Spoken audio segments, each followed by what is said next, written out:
Guys, आपका award for CGPSC में बहुत बहुत स्वागत है। और आज हम देखेंगे 30 दिसंबर 2025 का इंटरनेशनल, नेशनल और सीजी का करंट अफेयर। सीजी का पोर्शन हम लोग हमेशा लास्ट में कवर करते हैं ना गाइस, हमेशा ये याद रखें सीजी का पोर्शन हमेशा लास्ट में ही कवर होता है ना। और ये होगा पूरा इंग्लिश मीडियम है। तो चलिए स्टार्ट करते हैं। सबसे पहले यूनियन बजट आने वाला है, मतलब उसकी बनने की प्रोसेस स्टार्ट हो चुकी है ना। तो वही हमारे पीएम सर गए थे इकोनॉमिस्ट, जो मेजर इकोनॉमिस्ट है उनके साथ मिलने और नीति आयोग से मिलने, है ना। तो नीति आयोग का जो वाइस चेयरमैन का तो पता नहीं, लेकिन इंपॉर्टेंट बहुत ज़्यादा हो जाता है यहाँ पे जो चेयरमैन सर है ना, सुब्रमण्यम सर जी हैं, जो कि बहुत ज़्यादा इंपॉर्टेंट है। और वो कब मिलेंगे? आज के दिन मिलेंगे। और हमारा बजट कब पेश होगा? तो 1 फरवरी को होगा। और फाइनेंस मिनिस्टर करती हैं मैडम जी, करेंगी, है ना। पहले 1 फरवरी नहीं हुआ करता था, कौन सा डेट हुआ करता था, ये आप अपना कमेंट सेक्शन में बताइएगा, है ना। कमेंट सेक्शन में बताइएगा।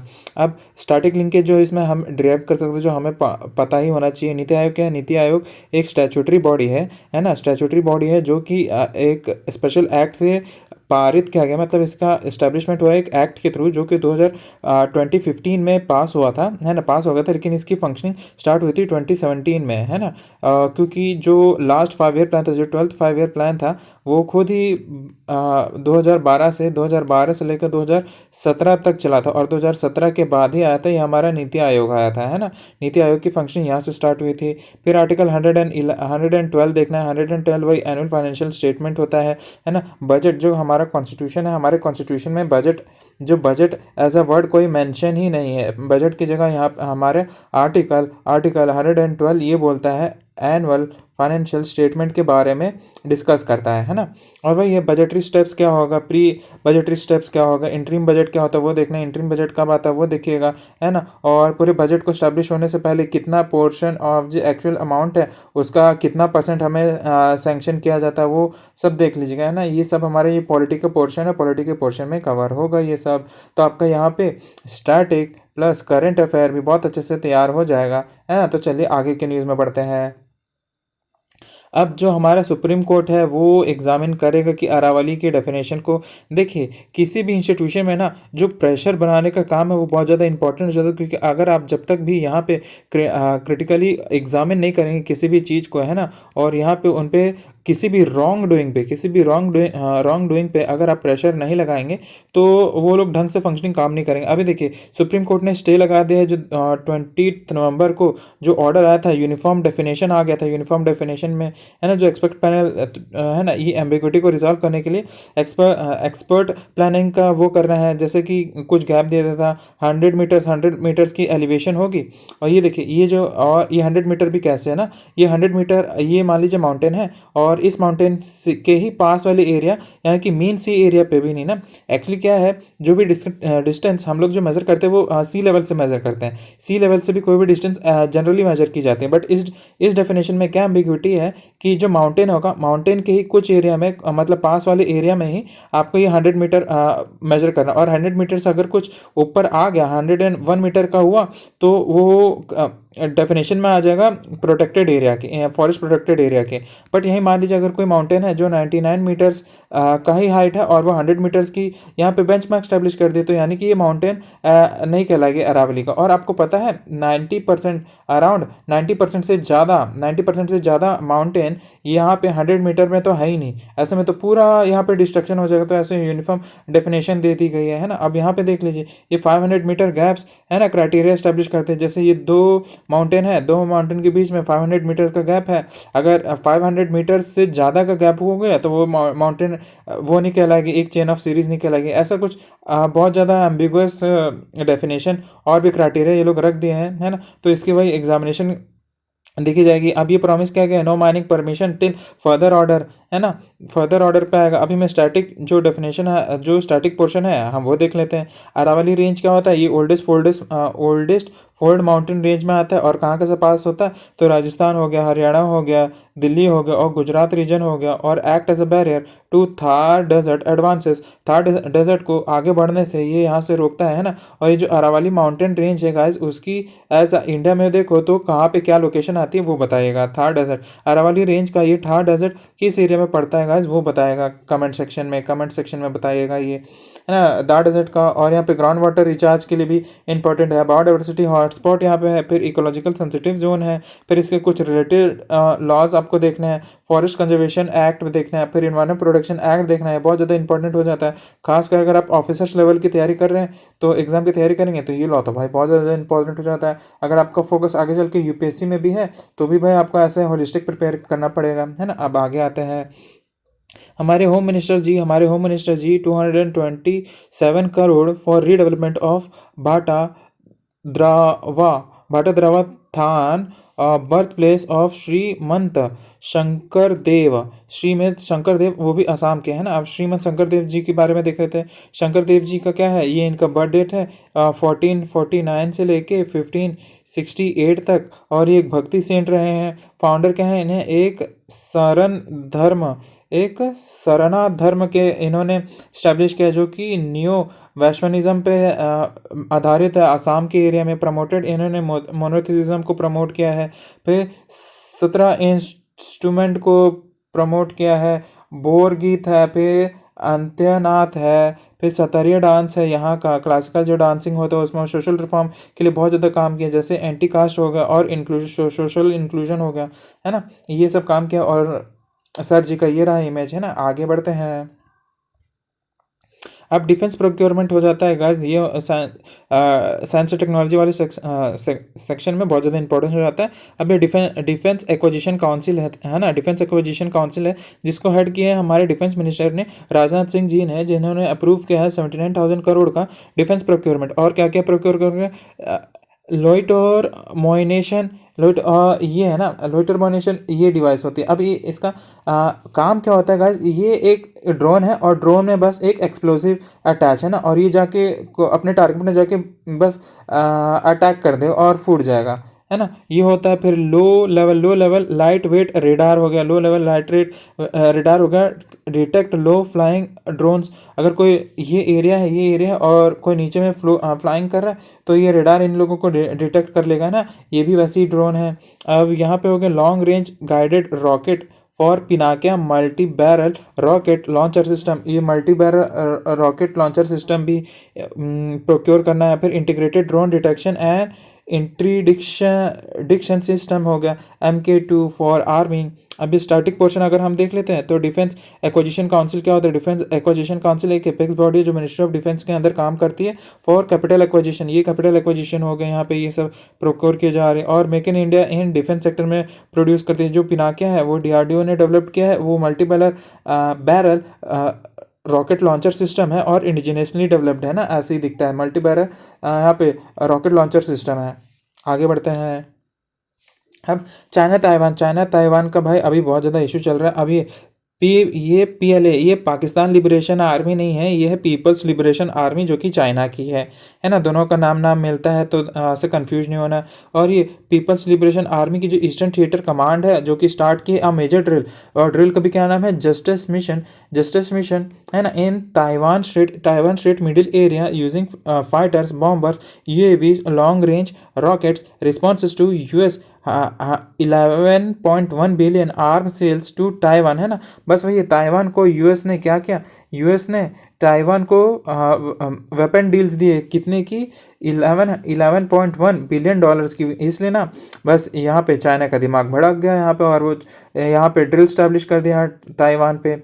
ये हो जाता है यूपीएससी और भी जो सेंट्रल लेवल के जो एग्ज़ाम्स हैं ना, जो सेंट्रल लेवल के जो एग्ज़ाम्स हैं उसकी जो ऑफिसर्स रैंक की जितनी भी पोस्ट आ जाती है उन सब के लिए हो जाता है बहुत ज़्यादा इंपॉर्टेंट। और कभी अगर मन क्या CGPSC का कि CGPSC चलो भाई यूपीएससी के, है ना, ट्विस्ट एंड टर्न्स में आते हैं, है ना, तो ये फिर आपके बहुत ज़्यादा इंपॉर्टेंट हो जाएगा। अब यहाँ पे आ जाता है, ये देखिए ये साउथ चाइना सी में ताइवान एक आइलैंड कंट्री है, है ना, आइलैंड कंट्री है जहाँ पे ये साउथ चाइना सी चाइना के जस्ट लगा हुआ ये रहा छोटा सा, है ना, इतना छोटा सा दिखता है। यहाँ पे ये है पूरा चाइना, और ये यहाँ पे छोटा सा ताइवान, और ये पूरा है साउथ चाइना सी। तो चाइना और ताइवान के बीच में है ताइवान स्ट्रेट, और यहाँ पे ऊपर में ईस्ट चाइना सी, यहाँ पे साउथ चाइना सी, और यहाँ पे पैसिफिक ओशन है ना। अब आगे बढ़ते हैं। अब ये सूर्य घर मुफ्त बिजली योजना, बस कुछ नहीं, ये थी गवर्नमेंट की एडवर्टीजमेंट। तो भाई जब गवर्नमेंट ने दिया, आप गवर्नमेंट एग्जाम फाइट कर रहे तो आपको तो ये तो पता ही होना चाहिए। अब यहाँ पे क्या है, China Chhattisgarh benefits 20 42 lakh consumer 200 unit free per month units और हाफ बिजली up to 400 units for next years है ना सब्सिडी देगी। और कितना 45,000 सब्सिडी देगी 1 किलोवाट की, 90,000 सब्सिडी देगी 2 किलोवाट्स की, और 1,08,000 की सब्सिडी देगी 3 किलोवाट्स प्लस के ऊपर में। 6% बैंक लोन इंटरेस्ट रेट देगा। और एक्सेसिव यहाँ पे जो इलेक्ट्रिसिटी जनरेट होगी है ना वो आप सेल कर सकते हैं वापस, और उस सेल करके आप इनकम जनरेट कर सकते हैं। तो भाई सूर्य घर बिजली योजना के बारे में देख लेते हैं। ये 2025 के यूपीएससी एग्ज़ाम में पूछा गया था, ये सूर्य घर बिजली योजना है ना। अब देख लेते हैं कब, फरवरी 2014 को लॉन्च हुआ था। टारगेट क्या है, जो रूफ टॉप सोलर प्लान से कितने 1 करोड़ हाउस होल्ड के लिए अप टू 300 यूनिट्स की फ्री इलेक्ट्रिसिटी पर मंथ होगा via net metering. Net metering भी यूपीएससी पूछ चुका है ना। और तो हो जाता है सीजीपीएससी के लिए एक स्टैंडर्ड क्वेश्चन पूछे जाने के लिए। और सेंट्रल सब्सिडी कितनी मिलेगी, 30,000 पर किलोवाट मिलेगी। 1 से 2 किलोवाट के लिए एक किलोवाट के लिए 30,000, 2 किलोवाट के लिए 60,000 हो गया है ना। और एडिशनल पर किलोवाट का होगा फॉर 2 से 3 किलोवाट का है ना। और 75,000 मैक्स फॉर 3 किलोवाट्स हो गया। यहाँ पे जैसे 2 किलोवाट्स का 60 हो गया, और एडिशनल किलोवाट अगर कराओगे तो 18,000 और मिलेगा, यानी कि हो जाता है 78,000 फॉर 3 किलोवाट्स के लिए। और बेनिफिट्स क्या होगा, जीरो बिल आएगा for many years and excessive जो इलेक्ट्रिसिटी जनरेट होगी आप वो पावर डिस्ट्रीब्यूशन कंपनीज को वापस डिस्ट्रीब्यूट कर सकते हो, और उससे आप रेवेन्यू जनरेट कर सकते हैं अपना है ना। रेवेन्यू जनरेट होती रहेगी आपकी किसी नेट मीटरिंग से यहाँ पे। और जो पोर्टल है, पोर्टल का ये रहा pmsuryaghar.gov.in है ना। और ये रही उसकी एडवर्टीजमेंट थी। चलिए आगे बढ़ते हैं। अब इंडिया बनने वाला है थर्ड लार्जेस्ट इकोनॉमी बाय 2030 तक बनने वाला है। करंट स्टेटस क्या है, $3.73 ट्रिलियन है, तो फिफ्थ लार्जेस्ट इकोनॉमी है। और 2030 तक $7.3 ट्रिलियन होने वाली है, तो थर्ड लार्जेस्ट इकोनॉमी बन जाएगी। और एक्सपेक्टेड एवरेज ग्रोथ रेट क्या होगी, 6.3 होगी है ना। 2014 से लेकर 2031 तक है ना, 2031 तक ये उसकी एवरेज ग्रोथ रेट होगी। और 2024 में थी 6.2 इसकी एक्सपेक्टेड ग्रोथ रेट, और projected to rise by 6.7 by financial year 31 है ना, फाइनेंशियल ईयर 31 होगी। अब आगे बढ़ते हैं। अब ये होगा, देखिए मैं इसको 3 से 4 दिन से कवर कर रहा था, और इसमें आप रिजल्ट भी आ गया। दी कुनेरू हम्पी जी को ब्रॉन्ज मिला है, और हमारे अर्जुन सर जी को भी यहाँ पे ब्रॉन्ज मिला है ना। तो ये इवेंट कौन से प्लेस में हो रहा था, ये आप बताएगा कमेंट सेक्शन में। मैंने 2 बार इसको बहुत अच्छे से कवर किया है ना। अब आगे बढ़ते हैं। हमारे पीएम सर ने भी इन्हें कॉन्ग्रेचुलेट किया है। कितने पॉइंट्स जीते वो इंपॉर्टेंट नहीं है, बस ये नाम है कुनेरू हम्पी जी हैं और अर्जुन जी हैं। यहाँ पे इन लोगों को मिला है, मेल फीमेल दोनों को मिला है। वो भी क्या मिला है, ब्रॉन्ज मिला है। अब आगे बढ़े तो विनोबा भावे जी के बारे में देख लेते हैं। ये एक है फ्रीडम फाइटर, इनका एक आर्टिकल दिया था न्यूज़पेपर में, तो मुझे लगा तो भाई इनको तो कवर करना ही चाहिए। प्लस हमारे हिस्ट्री के पोर्शन में भी बहुत ज़्यादा इंपॉर्टेंट कंट्रीब्यूशन है इनका है ना। कहाँ पे इनकी बर्थ हुई थी, तो महाराष्ट्र में हुई थी, और गांधी जी के सक्सेसर कहलाया जाते थे ना, spiritual successor to Gandhi ji and called Acharya है ना। की और इनके की कंट्रीब्यूशन किया, तो भूदान मूवमेंट किया था इन्होंने 1951 में है ना। और लैंड गिफ्ट किया था, लैंडलेस लोगों को लैंड गिफ्ट किया था है ना। और उन्होंने अपनी 1/6 ऑफ द लैंड आस्क की थी, मतलब लोगों की 1/6। और ग्रामदान इन्होंने स्टार्ट किया था 1954 में, विलेज डोनेशन करने के लिए, और मोर देन 1000 विलेज वहाँ पे डोनेट किया गया था। आज आप मांगे किसी से 10 रुपये ना, किसी से 10 रुपये मांगे, ज़िंदगी में नहीं देने वाला, मतलब देगा भी। और अगर आपको दे भी दे तो इतना 50 तो क्वेश्चन आपसे पूछेगा, 50 क्वेश्चन पूछेगा।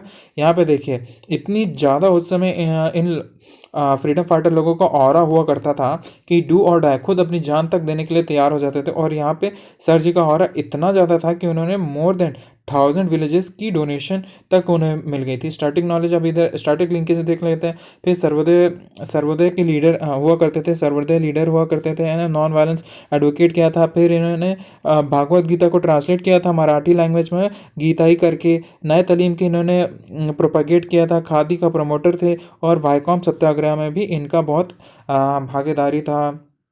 इनके अवार्ड और लेगेसी देख लेते हैं। फर्स्ट, रोमन मैक्स से अवार्ड मिला था 1958 में as a community leadership, on community leadership की कैटेगरी में। फिर भारत रत्न भी मिला गया था फिर 1983 में, और इनकी डेथ हो गई थी 1982 में, है ना। और क्योंकि उन्होंने किया था फास्ट अनटू डेथ। चलिए ठीक है, अब इनके बारे में आगे बढ़ते हैं। हिस्ट्री का पोर्शन था इंपॉर्टेंट, अब हो गया है हाँ बैटल ऑफ द सक्सेस। कुछ नहीं, ये था वही टेनिस का मैच हुआ था, कितना मेल और फीमेल, मेल अगेंस्ट फीमेल के हुआ था। तो इसमें जो निक जी हैं, निक जी ने हरा दिया फिर आर्य सबलंका जी को, है ना। और ये रही उनकी फ़ोटो, निक जी ये रही और आर्य सबलंका मैडम जी ये रही, और ये है उन मैडम जी की बेटी, है ना। और ये इसका एक बहुत ज़्यादा इंपॉर्टेंट एग्जांपल हो जाता है। आप इंटरव्यू में, इंटरव्यू प्लस लाइफ का एक बहुत ज़्यादा लेसन है कि लोग कहते हैं ना कि करियर बनाने के लिए आपको शादी करोगे तो आपकी करियर रुक जाएगी, तो ऐसा कुछ नहीं है। मैडम जी आज भी टेनिस खेल रही हैं और ये उनकी बेटी बहुत अच्छे से इनका लाइफ चल रही है ना। तो ये बस देखने का नज़रिया है ना, आप जिस तरह से देखोगे दुनिया आपको वैसे देखेगी, कहने का तरीका है ना। आगे बढ़ते हैं। फिर यूक्रेन और हाँ, अब यहाँ पे थोड़ा सेटलमेंट आ गया है कि यहाँ पे अब यूएस ने, है ना, ट्रम्प साहब ने क्या किया है, जो यूक्रेन के यूक्रेन जो ज़ेलेंस्की है, इनको 15 ईयर्स की प्रोटेक्शन ग्रांट की है। यहाँ पे दिया है US offer 15 years security guarantee, है ना। तो बट जो वहाँ के यूक्रेन के प्रेसिडेंट थे उन्होंने क्या बोला, नहीं हमें 50 ईयर्स की चाहिए। उन्होंने बोला नहीं कुछ ज़रूरत नहीं आपको, हम 15 साल तक ही दे पाएंगे। तो चलो ठीक है, कुछ तो दिया ना, है ना। अब आगे बढ़ते हैं। अब छत्तीसगढ़ का न्यूज़ ज़्यादा फोकस में रहेगा, है ना। अब यहाँ पे वही आने वाला है हमारा रिपब्लिक डे। तो रिपब्लिक डे में हमारा जो वहाँ पे झांकी निकलेगी हमारी, है ना, उसका वही थीम है गौरव पथ में, ये यहाँ पे सेलेक्ट हो गया है। कहाँ पे जो थीम क्या होगे, स्वतंत्रता का मंत्र क्या है, वंदे मातरम। शोकेस क्या करेंगे, India's first digital museum on tribal freedom fighters, जो पीएम सर ने इनाग्रेट किया था 1 नवंबर को नया रायपुर में जब आए थे। और ये रहे उसकी फ़ोटो कि ऐसा हमारी झांकी रहेगी उस समय कर्तव्य पथ के दिन, रिपब्लिक डे के दिन, है ना, 26 जनवरी को। आगे बढ़ते हैं। अब सीजी गवर्नमेंट ने क्या डिक्लेयर किया है, 2026 को महतारी गौरव वर्ष, है ना, Mahtari Gaurav Varsh, year of mothers pride, focus on women's dignity, safety, economic self reliance, announce by CM sir Vishnudeo Sai ji on December 2025। और कैलेंडर भी उसी दिन रिलीज़ किया था, है ना। Women's day, women's year of the women's pride कहलाएगा। और ये रहा जब उन्होंने यहाँ पे हमारा फोटो, सॉरी कैलेंडर भी, गवर्नमेंट की कैलेंडर भी रिलीज़ की गई है ना। आगे बढ़ते हैं। अब 45th NTPC national junior archery championship कहाँ पे हुई, किसने कराई थी, सबसे पहले किसने कराई थी, तो छत्तीसगढ़ स्टेट आर्चरी एसोसिएशन ने कराई थी। कहाँ पे कराई थी, तो कोटा रायपुर में। कोटा रायपुर में भी कहाँ, स्वामी विवेकानंद एथलेटिक्स स्टेडियम, है ना। अब कहाँ पे हुआ था, तो 30th को हुआ था। क्या छत्तीसगढ़ का इसमें कुछ विनर रहा है तो नहीं गाइस, है ना। की विनर्स क्या रहे, यूपी से हैं, है ना, फिर से यूपी से हैं और फिर राजस्थान से। तो क्या इसमें विनर का याद रखना है, तो गाइस उतना इंपॉर्टेंट नहीं है ना, उतना इंपॉर्टेंट नहीं है, विनर का नाम याद नहीं रखना। वैसे 45th NTPC कहाँ पे हुआ था, तो कोटा रायपुर में हुआ था, ये याद रखना है। और जो चीफ गेस्ट थे हमारे टुकाराम साहू जी थे ना, टोकान साहू जी, है ना, ये यूनियन मिनिस्टर से हैं हमारे स्टेट के। फिर टोकान साहू जी। अब आगे बढ़ते हैं, ये रही उसकी फ़ोटो, आप देख सकते हैं ऐसा है ना। आगे बढ़ते हैं। अब वेदांता एल्यूमिनियम सस्टेनेबिलिटी, इन्हें क्या है, सेकंड रैंक मिला है world wide in S&P global corporate sustainability assessment for third year, तीसरे साल, है ना, तीसरे साल इन्हें सेकंड रैंक मिला है। लगातार तीसरे साल ये कंसिस्टेंसी का बहुत ज़्यादा अच्छा इंपॉर्टेंट एग्जांपल हो जाता है। ऐसे में कोट करना, ऐसे प्लस इंटरव्यू में कोट करने में बहुत ज़्यादा इंपॉर्टेंट है। कि अचीवमेंट इनको देख लो तो 8.69% ऑफ ग्रीन हाउस गैसेस इन्होंने रिड्यूस किया है सिंस फाइनेंशियल ईयर 2021 से, है ना। और 100% ये हो गया है। अब आगे बढ़ते हैं। CSVTU का फुल फॉर्म आप बताइएगा कमेंट सेक्शन में। इंजीनियर लोग जितने भी आप देख रहे हो, इतना तो बताना ही चाहिए आप लोग को। यहाँ के क्या है ना, ये एक इवेंट हुआ था पैक एज कहाँ पे हुआ था, तो आईआईटी बॉम्बे में हुआ था। वहाँ पे फर्स्ट रैंकर लोग लेके आए हैं जय जी और तेजस जी, है ना। बस ये याद रखें, नाम जी सरनेम उतना इंपॉर्टेंट नहीं है, सरनेम आप याद रख लोगे तो अच्छी बात है। आप जय और वीरों की जी, जय और तेजस याद रखिए, है ना। जय और तेजस ऐसा नाम, या ऐसा मान लीजिए कि ये आपके कुछ रॉकेट है, जय और तेजस। तेजस तो आपको पता ही होगा, तेजस आप समझ जाएंगे, जय और तेजस है। और क्या इनोवेटिव किस में आया है, पैकेज एंड लॉजिस्टिक्स सॉल्यूशन में ना, फॉर गोदरेज इंटीरियर ने कराया था। ये ज़्यादा इंपॉर्टेंट है, क्या गाइडेंस थी वो इतना इंपॉर्टेंट नहीं है। तो ये दोनों हैं, ये दोनों व्यक्ति, एक्चुअली मुझे पता नहीं ये तीन जन कौन है, लेकिन ये याद रखिए जय हैं और तेजस जी हैं, जय और तेजस जी हैं। जो ये रही उनकी फ़ोटो, है ना। अब आगे बढ़ते हैं। नए नर्तक कंपटीशन कहाँ पे हुआ था, दुर्ग में हुआ था। ये रही उसकी फ़ोटो, है ना। All India dance music and fine arts festival हुआ था, क्या, खुश खुशाम खुशाम्बू ठाकुर, खुशाबुआ, जो भी है ना, दुर्ग में हुआ था ये। अब यहाँ पे Kala Vrishak Vrishak art and dance group, Kala Vrishak art and dance group student को फर्स्ट प्राइज मिला है ना। इन्होंने क्या किया था, क्लासिकल डांस परफॉर्मेंस की थी, किसमें, भरतनाट्यम में, और सेमी क्लासिकल डांस की थी।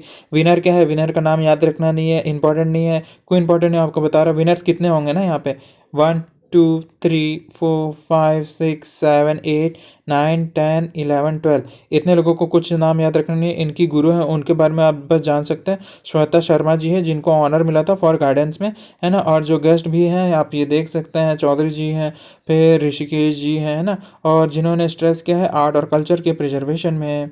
बस ये इंपॉर्टेंट है, ये जो आर्ट ग्रुप है जो रायपुर से बिलोंग करता है, इन्होंने क्लासिकल डांस में किया था और फर्स्ट प्राइज हासिल किया था। कला वृषक कला Vrishak art and dance group, है ना, ये है उनका ग्रुप। आगे फिर मड़ाई फेस्टिवल 2025 का कल्चरल यूथ फेस्टिवल हुआ था, कहाँ पे, रायपुर में हुआ था। और रायपुर में भी कहाँ हुआ था, तो इंदिरा गांधी कृषक विश्वविद्यालय में हुआ था। कब से हो रहा था, तो जो कब लास्ट में हुई थी, कब कंक्लूड हुई थी, तो 29 दिसंबर को कंक्लूड हुई थी। ओवरऑल चैंपियन कौन रहे थे, कॉलेज ऑफ एग्रीकल्चर रायपुर, ये इंपॉर्टेंट भी हो जाता है। रनर अप उतनी इंपॉर्टेंट नहीं है, अंबिकापुर से है ना। और ये देख सकते हैं, फिर जो झांकी झांकी थी सबसे ज़्यादा फर्स्ट प्राइज़ मिला है, वही college of Rajnandgaon, college of agriculture Rajnandgaon. Music में कौन था, राजनांदगांव। फिर डांस में कौन सी कॉलेज थी, रायपुर की कॉलेज थी। चीफ गेस्ट जी कौन थे, तो लवली शर्मा जी थे, है ना। और कहाँ है इधर, प्रिसाइडेड बाय कौन थे, तो इधर डॉक्टर गिरीश चांडेल जी थे, है ना। वो क्या है, वाइस चांसलर जी, वाइस चांसलर हैं इंदिरा गांधी कृषक विश्वविद्यालय के। फिर एम्फोसाइज क्या किया गया है, ट्राइबल एंड फोक ट्रेडिशन की गई है। यहाँ पे ये देखिए, ये परफॉर्म फेस्टिवल की जा रही है, और ये विनर लोगों का यहाँ पे मेडल्स के साथ यहाँ पे मेडल्स भी दिए गए हैं, और यहाँ पे सर्टिफिकेट भी दिया गया है ना। अब आगे बढ़ते हैं। अब ये गज रथ यात्रा, कहाँ, ये बुक रिलीज हुई है 2025 की। किसने किया है, तो हमारे सीएम सर जी ने किया है। और ये बुक किस पे फोकस है, तो ह्यूमन एलिफेंट कन्फ्लिक्ट मैनेजमेंट पे फोकस की है। जो कवर करती है, क्या क्या टॉपिक्स को कवर करती है, एलिफेंट कॉरिडोर को कवर करती है, स्कूल अवेयरनेस के लिए गज इंफॉर्मेशन कंट्रोल रूम को कवर करती है, और एनिमल ट्रैकिंग ऐप है। फिर गज रथ यात्रा अचीवमेंट को है, फिर ऑनर किया गया है, 6 ऑफिसर्स को ऑनर किया गया है ना। अब यहाँ पे भी 6 है, तो 6 के नाम याद नहीं रखने हैं, बस ये याद रखना कि गजरथ किसने इनाग्रेट किया, तो सीएम सर ने किया है। किससे रिलेटेड है, तो ह्यूमन एलिफेंट कन्फ्लिक्ट से रिलेटेड है ना। और वही है, एम क्या है इसका, to educate public on elephant behaviour and safety. अब आगे बढ़ते हैं। तो गाइस हो गया है हमारा 25 मिनट के अंदर पूरा करंट अफेयर आज का डिस्कस, है ना। तो वीडियो को लाइक करें, कमेंट करें, मैंने जो आपको होमवर्क दिया है, और वीडियो प्लस चैनल को ज़रूर शेयर करें अपने नोन वन के पास, और चैनल को तो सब्सक्राइब करना बनता ही है। बेल नोटिफिकेशन भी आप ऑन कर दें, ताकि सबसे पहले आपको नोटिफिकेशन आए सबसे पहले, है ना। तो अगर आपको एफर्ट्स अच्छे लगे तो ये रहा, आप कंट्रीब्यूट कर सकते हैं, और आपसे मिलेंगे नेक्स्ट वीडियो में। Till then bye bye.